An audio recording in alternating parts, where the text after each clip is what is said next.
Hi, this is Kim with Getting Bolder. I've been on YouTube precisely 6 weeks today. Am I rich yet? No, but I have earned money, and here's precisely how much I've earned. More importantly, along the way, 5 things have really surprised me about my really early YouTube experience. I've got 5,000 subscribers right now. I'm still a very new, very young channel. But I think a lot of things about YouTube you kind of have to live through to really get them. So I'd like to share those 5 things that I've learned with you today. They might help you, I won't say avoid them, but it might help you at least not be quite so surprised by them. The first of which is, I think all this stuff about niching down is absolute crap. I did not niche down at all.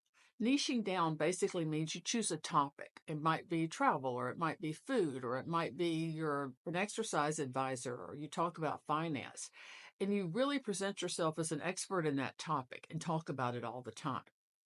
That didn't attract me. I, instead of a niche, had a real target viewer that I was orienting my videos towards. And they were a lot like me. I'm 70, they were over 65, but still really interested in life, really vibrant, doing a lot of stuff. And they had a lot of curiosity about a lot of things. So instead of having a topic that I talked about every time, I had a person I was talking to every time. In my mind, I really saw my target audience person. And I wanted to talk to them like I would a friend about everything that would be interesting to them, whether it was money or sex or they were peeing themselves or where they were going to go on their next vacation. So I didn't talk about something, I talked to somebody. And I think, frankly, if you niche down, one of 2 things will happen. You'll either start repeating yourself, just doing hundreds of videos on essentially the same topic with a couple of small tweaks, or you'll start cannibalizing the work of other creators. As a matter of fact, some of these people actually advise you to look at your competition, choose their most popular videos, and make your own version of that. That's not why I'm doing this. I wanted to be creative and I wanted to be able to explore a wide variety of topics. If you niche down, it's a cul-de-sac. Pretty soon you're just going to be circling yourself with the same tired old ideas. Another thing that I found kind of surprising is that it really worked for me to put up a lot of videos. They weren't edited in any fancy way. I don't write scripts. I put them up fast. And as a matter of fact, I put up 25 in 6 weeks. This will be my 26th video. And that's an average of, close to 4 a week. It's a lot. I put up 5 at one time when I dropped them. It wasn't a problem for me because I am having an absolute blast doing this. I love it. I think it's fun. So it wasn't arduous to do. But also, I think it's one of the reasons that I got monetized really quickly. Now, my videos in general, they're not killing it. They average about 1,000 to 2,000 views, which is great. Don't get me wrong, but that's not how I got monetized. I got monetized because one of them, and I got monetized in about 10 days, because one of them broke out. That video, No Man, No Problem, got 86,000 views and completely monetized me. It wasn't viral. 86,000 is small potatoes to a lot of YouTube creators, but it was huge for me. When you were averaging at that time, I wasn't even averaging 1,000.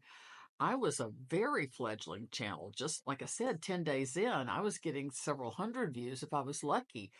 And suddenly this one starts climbing like crazy, which was surprising. And it was what upped my subscribers and it's what upped my watch hours and it's what allowed me to monetize. So how do you get a breakout outlier video that does way better than anything else you've put up? Well, the weird thing about that is you can't control it. You can't predict it. I think every YouTube creator on the planet, from somebody like me who's just starting out to someone really established, will tell you they had video ideas. They thought, this one's great. It's really going to do well. And it just sat there like a brick. And there were other ones, like this No Man, No Problem, that you kind of think, well, that'll be fun. And you kind of slap it up without a lot of thought or editing, and it takes off. So if it's completely unpredictable, and completely uncontrollable. How do you get one that breaks through? Well, my philosophy is you never know what's going to hit the bullseye, but you can control how many shots you take at the bullseye. So it just seems to me logical that the more videos that you make, assuming that you're enjoying them, I mean, I think people can tell when you're grinding them out, but assuming you're having a good time and you're really into what you're doing and you're enjoying them, I think the more shots at the bullseye, the better. Another interesting thing is that while No Man, No Problem was the video that monetized me, it's not a video that's made me a lot of money. Of the 86,000 views I've gotten on that particular video, over 70,000 of them were before I was monetized. So that's the video that pushed me to the threshold. But I've only gotten about, I say only, I'm still thrilled by that, but I've only gotten about 10 to 15,000 since then. They've been monetized, but that's a relatively small percentage of what's happened for that video. So a lot of times what gets you through the door doesn't exactly make you that much money on the other side. Now, this is a popular video. I think it'll be an evergreen and will continue to steadily earn some money. But I think people think, oh, how much did you make on that video? And I'm like, $90. And everybody's like, really? With 86,000 views? And I'm like, most of them didn't count towards money. So a lot of times what gets you there doesn't really turn out to be your big money making thing. I think, like a lot of people who monetize quickly, when I've listened to videos of people talking about that monetize fast, almost all of them have some variation of the story I'm telling you. They did it on the basis of one video, which is great. It allows you to reach that threshold quickly. But then on the other side, you're like, wow, I'm going to have to start making a lot more content. One of my favorite quotes is from Walt Disney. And he said, the best way to have a good idea is to have a lot of ideas.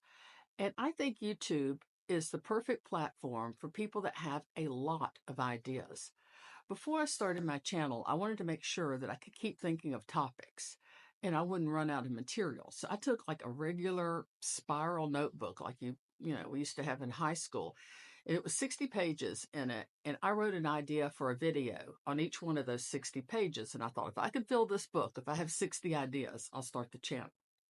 So I didn't have that much trouble coming up with 60 ideas. And I started making videos. Now, here's the weird thing. I've made 25 so far, and I haven't opened that notebook. Those 60 ideas are still sitting there untouched. Once I started making videos, just everything that happened to me every day felt like an idea for a video. The fourth thing that I was surprised by, and that I'm still surprised by, I'm still learning about it, is how much the topic of the video affects how much the content creator is ultimately paid for that video. I'm going to have to use notes and put on my glasses for this part. But basically, it comes down to RPM, which is revenue per mille, or how much you're paid by YouTube for each 1,000 views of a video. And that relies on quite a few factors, some of which are beyond your control, basically, like what country you're in and things, whether or not what language the video's in. Others you can control, like how long the video is. But it's a huge factor just what category the video is about. Well, since I'm making content all over the board, I could be kind of a study of one. Once I got monetized, I really started looking at the analytics and trying to figure out which videos I was being paid the most for. It was just kind of a curious venture. Okay. My RPM, I'll be honest with you, it sucks. It sucks across the board. They're all bad, but some are real stinkers. I'm hoping my RPM will rise. Okay. If something's in the financial business sector, like I guess this one is when I talk about actually my experiences on YouTube, it's talking about money. That's the most money I made for 1,000 views in the topic of finance. I'm being paid $7.56, which sucks, but I'm not a financial expert, obviously. The next highest paying category, and one that I like to talk about more, is kind of health and fitness and food. I get paid $6.85 for 1,000 views in that category. Relationships drop down a little, 586. If it's anything about, so even like my No Man, No Problem, and kind of my follow up to that, which was 3 types of women who do well without a man. those two were both paid like more in the like high fives, like 550, 575, 586. Uh, I like to talk about travel. YouTube does not particularly like for me to talk about travel. I get paid a measly $3.89 for those, and those videos are so pitiful. They make like $2 or $3, but I like to talk about travel. Anyway. I'm not being particularly rewarded for it. Do you know what YouTube wants me to talk about? Peeing myself.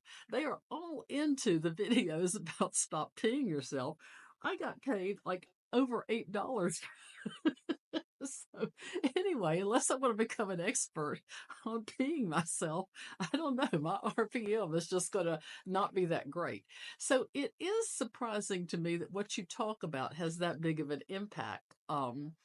In how much you're paid, because when you begin to multiply something like a video that's got 86,000, then that variable that's being multiplied by, yeah, it has a big impact on your bottom line. I don't think it should dictate. It won't dictate in my case what I talk about. I'm still going to talk about travel, damn it. Maybe I can talk about peeing myself while traveling and I'll be well rewarded for that. But I don't think it should dictate what you talk about. But yeah, it's a big factor on what the individual videos make. I was surprised how much a factor, frankly.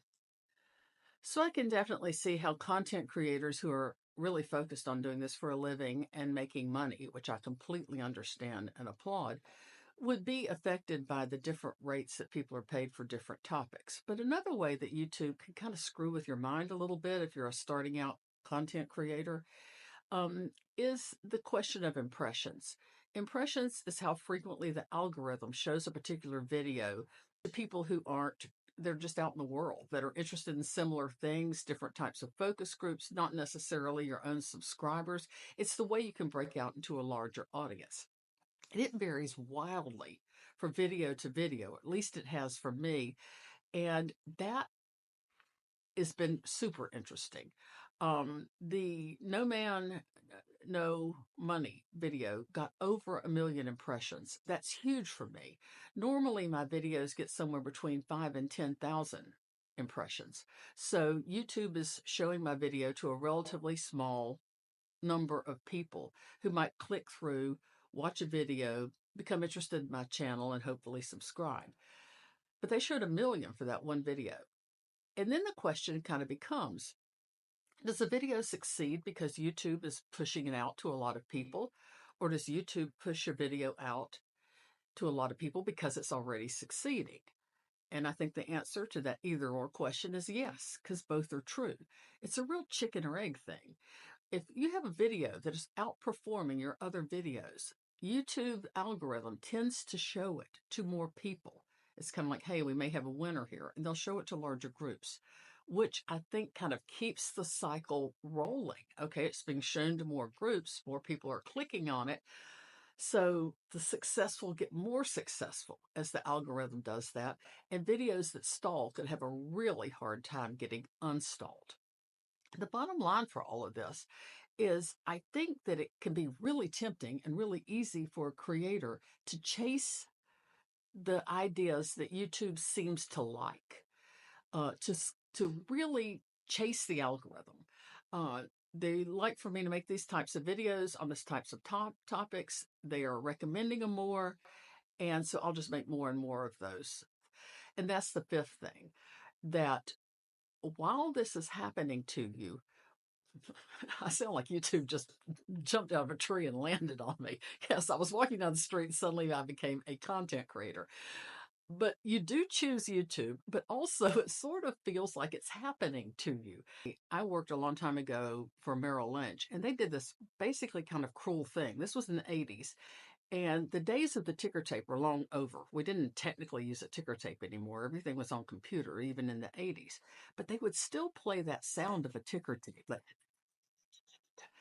to jazz you up, to rev you up. That sound would get you just very frenzied. And I felt that feeling in other places before. You feel it in Vegas when you hear like the machines paying off invariably for somebody else. YouTube can feel like a casino where other people's machines are paying off and you're just feeding money into one constantly. Or I've had that feeling at writing conferences when there were 30 things being offered at the same time. or on a cruise ship or at Disney World, where there's that feeling of maybe something more fun is happening somewhere else. Maybe I should be in a different room. Maybe I should go over there or there or there. That seems to be working. And it can make you frenetic. It's not a healthy mental state to be in. Also be tempting because, once you get monetized, if you sign up for any affiliate program, and the Amazon one doesn't pay well, but it's a no-brainer to get into.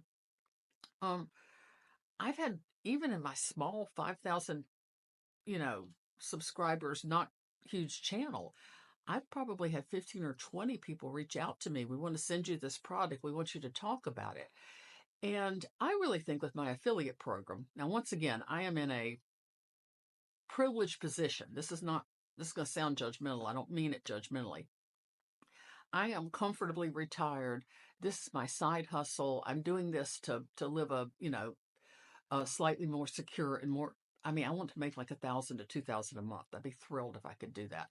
I'm not trying to support myself on this. There are other people in a different position, and I understand it, and they will make other decisions. But I will only, as an affiliate, recommend products that I actually use, have been using, and really like and really believe in. But they want to send you things, and I can see the addiction of that too. And I know a couple of other content creators that I've actually been talking to, and we kind of share our experiences. And they're like, this stuff is just coming in the mail. I don't know this product. I don't know this company. Now I feel obligated to talk about it. So it can be a slippery slope, I think. And there are many ways in which people can kind of lose their focus. So anyway, $384 the first month. I put my first video up May 14th. I was monetized by the 21st. I got cleared from monetization on May 30th. So the month of June, which is what's represented here, was a full month. My first month was a full month. And that's, for a month, great. It's not life-changing money, but this has been a life-changing experience. And that's the bottom line with YouTube. It can be so creative. It can be so much fun. And it can also have certain built-in temptations, boys and girls. Listen to Auntie Kim. But I do think it's important that YouTube works for me, that I don't work for YouTube.